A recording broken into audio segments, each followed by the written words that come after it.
Hello everybody and welcome back to my channel. My name is Krista and I am in the middle of an organizing series right now.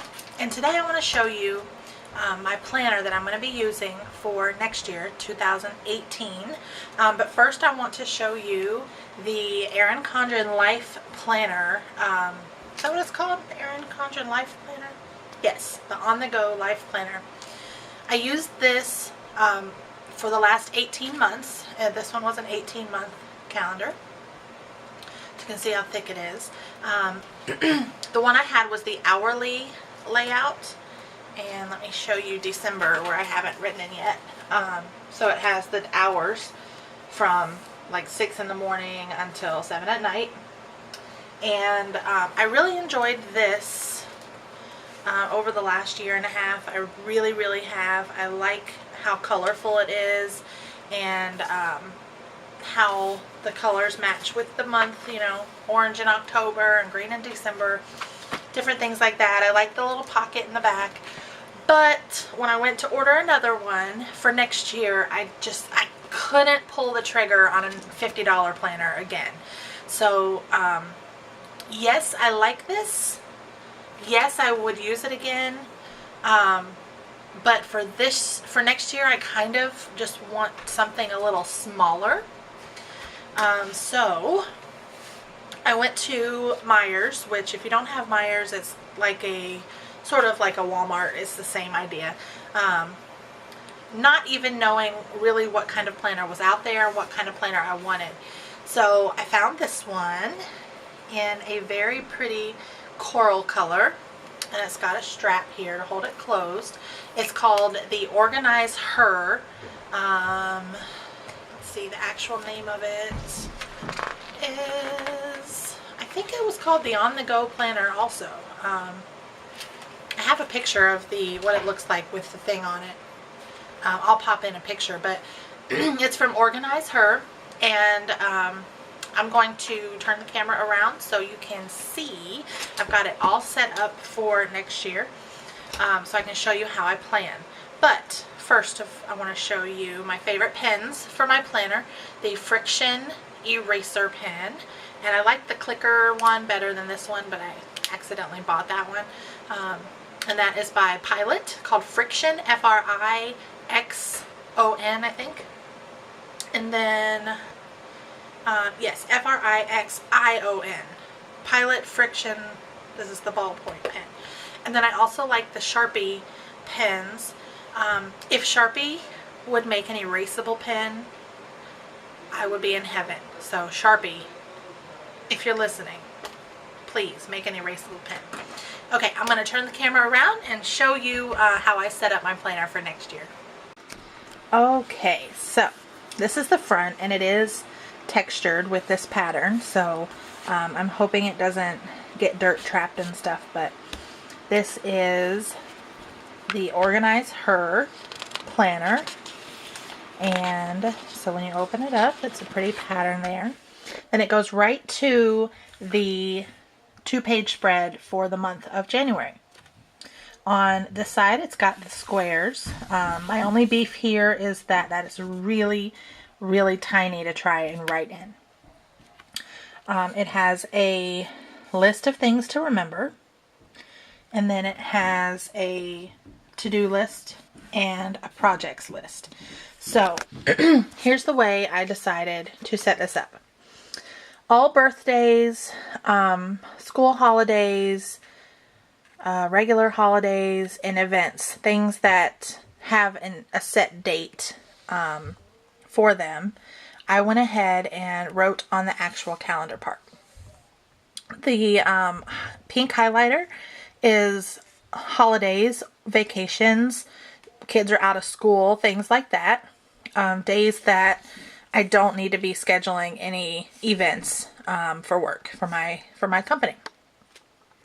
Yellow is birthdays. And that is consistent throughout. And then any other thing like Girl Scout camp, things like that, I just wrote with the pen. I didn't even highlight. And that is the Sharpie pen that I wrote with right here. The purple Sharpie pen. so you can see how it writes. And then for the highlighters, in case you're interested, oh, that one's all rubbed off. My favorite ones are Sharpie brand also. Okay. So, that is that. Now, I do not write on the weekly pages until that month is upon us. So right now, if you flip to each month, the month on 2 pages, I do have all the events written on there. And then I use this to-do list here for things that I do every year in that month. So for example, in February, the kids get their annual checkups. The update our in case of emergency folder. Update the in case of emergency info on the fridge. Send Valentine's cards. We do a heart display every February. The Super Bowl's in February. Shop for car insurance. Almost time to renew. The Mazda needs an oil change. And then over here, I've got things to keep in mind, like Black History Month, Weddings Month, Snack Food Month, Super Bowl. I wrote Super Bowl twice. I didn't really mean to. But, so you can see every single month I have gone through and done that for the whole year. Now, once January is almost here, I will actually take the information from the month on 2 pages from this page, and I will transfer it to the weekly pages. So this bookmark came with the planner, and it has the OrganizeHer label, it has a ruler, and then it has 2 tabs that you can stick it in so you can know the month. So I'll just set that aside for right now. So here is the week on 2 pages. So it has the dates at the top that go all the way across, and it starts on Monday and goes through Sunday. And then on the side, it's got it broken up. It says mine, theirs, and then it has, theirs has 4 spots, and then meals at the bottom. And then they have any holidays, they have it written in at the bottom. So here's where I might deviate a little bit. I do have this washi that is a similar, not the same, but a similar color.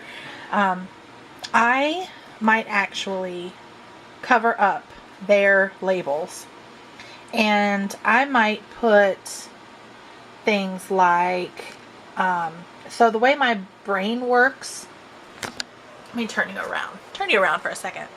My brain works in a hourly or even like morning, afternoon, evening kind of fashion, a linear fashion, I guess you can say. So I wouldn't want to put my schedule all in one. Turn you back around here. I wouldn't put my schedule here, Monday through evening, and then put my husband's stuff and then put my kids' stuff or whatever, because I'm gonna look at this list and say, okay, I'm done with my day, and then say, oh shoot, I had to take Olivia to the library for a program and I forgot. So I might use categories like morning, afternoon, evening, and then maybe just use this space down here for like notes, or I will probably definitely use the meals for meals. So I might have to update this video and show you exactly how I'm using it, but you can see that each week is the same all the way through. Okay, so flipping to the end, December is the same all the way through. It goes till January 6th of 2018, and then you flip the page. Excuse me.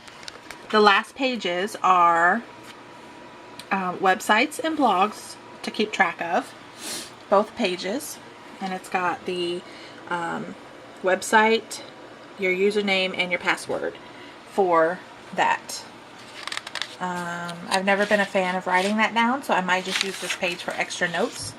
On the back here, there's a list of books to read, a list for movies to see, and then they have future planning. So they have a long list of January, February, all the way through December. I'm using this for my 2019 planning. So say when you make doctor's appointments for the next year or whatever, I have a space I can go in and write that down so that when I set up my 2019 planner, I know that I can go off of here and write in the stuff that, you know, is already coming out. And I've already written down important things like the Tim Burton version live action Dumbo movie coming out March 29th, 2019. So I've got my priorities in order. So that goes all the way, 3 spreads that go all the way through December. And then this last page is a blank page, and I did just start using it for 2020. When I was writing movies down, I just saw some other movies that I might want to see. Okay, so then in the back are some stickers. So we've got first day of school, vacation, winter break, spring break, assembly, snow day, party, doctor's appointment, eye doctor, vet, yard work, birthday, oil change, car maintenance, painter, HOA due, mortgage, taxes, prescription, just different reminders. I probably won't use those, but you know, you might find a use for them. Blank in the back, and then blank on the cover. Take this sticker off here. I'll have to do that later. And then the back is just there, and this is going to annoy me if it doesn't lay flat. Okay, there we go. And then, like I said, it has the cover here, has the enclosure to keep it closed. Alright, so one thing I do like, and I can tell you I'm going to like this year, that's a change with this planner, is how small it is. I don't carry a tiny purse, but this fits in my purse perfectly fine, but it's just heavy. And as you can see, this one is quite a bit smaller all around than that. The coil's smaller, the height and width is smaller, and the thickness is a lot smaller. So I'm looking forward to that. The only thing I'm not looking forward to are the teeny tiny little squares on the month and 2 pages page, but you know, how much do you really write in those squares anyway? So I will update you as I start using it in January and February. I will do another video updating you, showing you how it's working out for me and what I ended up doing about those categories on the left side of the weekly pages. So tell me down below in the comments what planner you are going to be using for next year, and if it's a change for you or if it's the one you've been using for years. I want to know about it. So thank you for watching, and please hit that subscribe button so you can keep up on all my videos. Thanks. Bye-bye.